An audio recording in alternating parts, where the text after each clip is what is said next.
Thursday, everyone. Thanks again for checking into WeatherBug. I'm meteorologist Todd Nelson with a look at your national coast-to-coast forecast. It is definitely colder today post-front, which is now sliding through the eastern portions of the country. But behind that, temperatures this morning dropping down into the sub-zero range. We had wind chill values earlier today in the Midwest, the upper Mississippi Valley, even parts of the Great Lakes to 10 to nearly 30 below, so pretty cold. And as I mentioned, more northeast snow. It's not like they need any more, but we're also keeping an eye on that northwest rain. So here is the view from Plymouth, New Hampshire early this morning. This is from Plymouth State University prior to sunrise.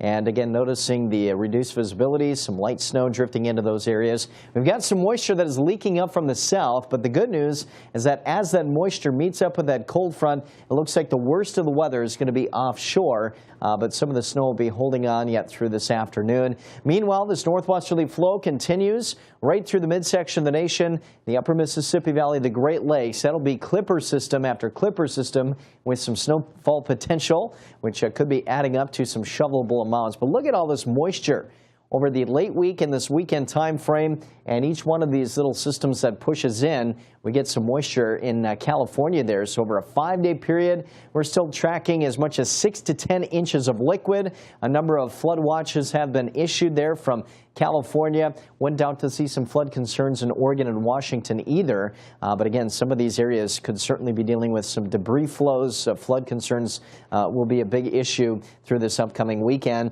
Nice to see some snowfall, though, over the Sierra Nevada range, even the northern Cascades, the Intermountain West. But there are those clippers diving through the middle part of the country. And there's that big pocket of cold air, even stretching all the way down to the mid-Atlantic region with daytime highs there in Atlanta down to 45. Warm spot today, Phoenix.